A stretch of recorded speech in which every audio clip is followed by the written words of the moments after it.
actually make me sweat. So I'm going to try to be quick about this. I don't want to wear the headset and look like a goof. I look like a goof enough without them. Okay, in my last video I sort of touched off on the no vote. So now I'm going to touch off on YouTube and the things that I've been watching. Aliens have always sort of fascinated me. I'll be frank and to the point about that. There's no lying. But when I thought I'd see, a couple of videos about some aliens and, some heads and, of course, the alien autopsy and all that, I found a bunch of other lead-ins that I started following up on and started doing some other things with. And it wasn't just YouTube, it's all around the world. The first thing I want to talk about is the alien question. If there are aliens in this country and we are harboring you and you're hanging out in Area 51, Area 52, or Area 53, so on, welcome. Let me be the first one to say welcome. I'm sure our government said it on our behalf more than once, and the fact of the matter is they're really not speaking for us, because if you're taking their lead and believing that what we do in alien videos when they show directors who show screaming masses running away from you, the only time that I'd be terrified is if what they say about these quote-unquote lizard people is true, that they actually like to eat some type of gland, young people's gland that's produced. As far as that goes, stop. Find someplace else. Keep eating cows. But when you kill the cow for its glandular secretion, give us back the cow, because there's lots of starving people in this world who'd love to have that cow. So when you pick it up, take it to a starving nation, drop it in a village. We're not going to be terrified of you anymore.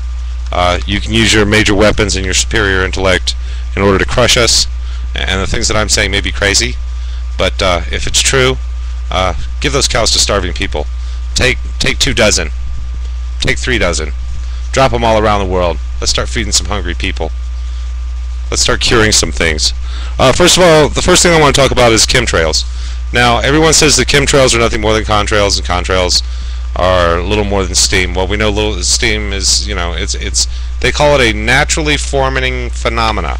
And all it basically is the heat from an airline, jet, engine, going across the higher, denser moisture as it flies across the nation, delivering people like me to go see my kids, which I just got done flying back in June.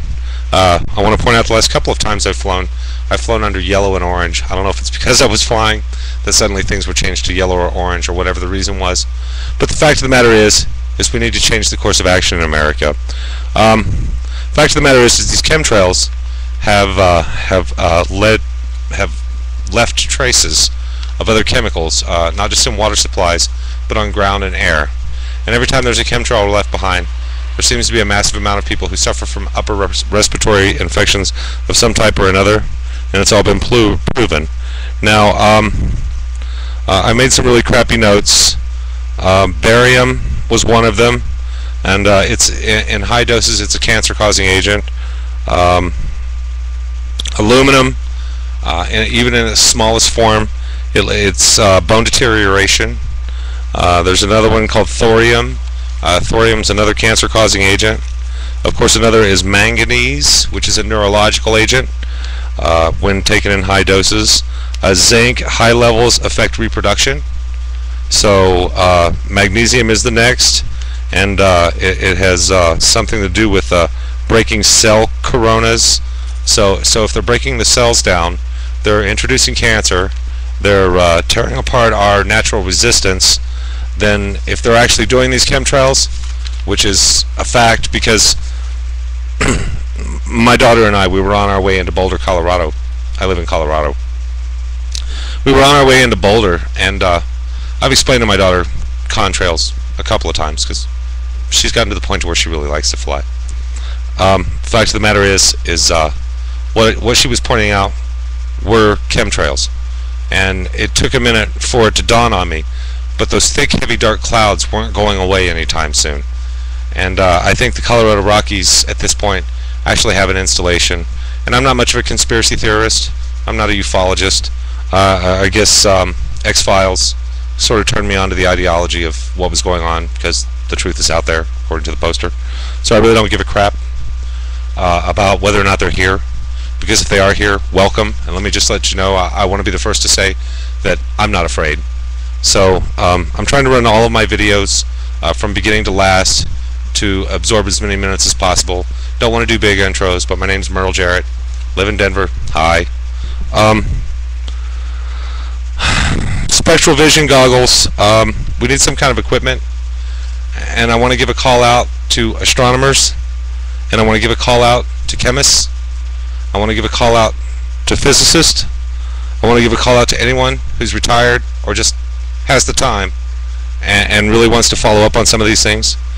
To the people in Dulce, New Mexico, we really need your help, and you can link right in to my stuff if you care to, or if you're just not lazy,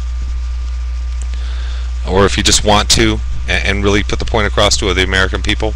Because I want to point it out, and I want to make it known right now, that any American who's involved in anti-American activities and has conscious knowledge of this from dating back 40 years to now, if you come forward with what you have, everyone's going to say, oh, you know, he's a conspiracy theorist, don't pay attention to him. That's your government talking. And this man's probably right, or this woman's probably right, or this scientist, or this professor. There have been a few of them. All of them managed to end up dead somehow, which I think is amazing, because it's a little more than, or it's a little more than coincidence. I want to approach the aliens with open palms up policy.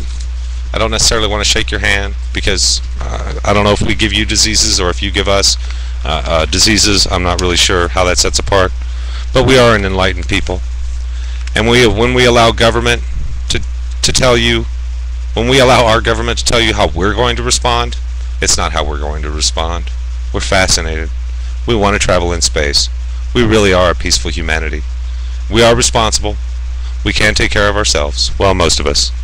And those who can't, well, it's every American's job to enlighten our neighbor, not to hate.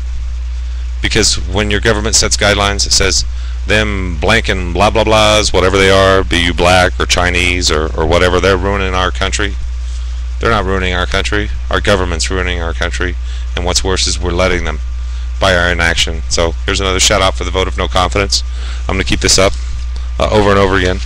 Let me point out, first of all, and I want to say this plain and clear, picking up guns and moving against our country is just foolish. We can do it peacefully. Gandhi did it. He crushed the British Empire in India. Of course, they don't do trade with India very much. Now they do a lot more, because they employ 12-year-old children at 10% of what we pay anyone else in this country or around the world to do it for. Last thing, I'm going to try to make this quick, is underground tunnels in your area. Heard anything under your feet lately? Heard any grinding or booming going on? They're getting ready to, our government's getting ready to invade our country again. They're going to do something that they think is going to help us to suspend the Constitution of the United States of America. And America, if we don't work quick, they just might be able to do it. Because all that's going to be left is a bunch of citizen patriots and militia, and there's a good chance we're all going to die. Because I know, as my ancestors who fought in the Revolutionary War, I am a son of the Revolution. My daughter is a daughter of the Revolution, so noted and dictated. Fact of the matter is there are a lot of us. We are free-thinking, free-living patriots who no longer believe in the system. We all need to stand down and stand up at the same time. All of us need to come together under one force, a peaceful force. And what I'm asking you to do is start giving away what you know to anyone that'll listen. But as usual, we need documentation, because it's the only way anyone ever listens to anyone else is by fact and point. And if we don't have fact and point, we have nothing. We actually have less than nothing. The Illuminati, Skull and Bones, Magic 12, the Majestic 12. We need to dig into these people. They're involved in un-American activities, and as far as I was concerned, in the un-American activities, the last un-American activists were actually communists. And a Senate hearing pointed out that all of these people happen to be, sorry, I'm trying to make sure I don't run out of my time, but I'm trying to stick to some basic guidelines. JP8, I want to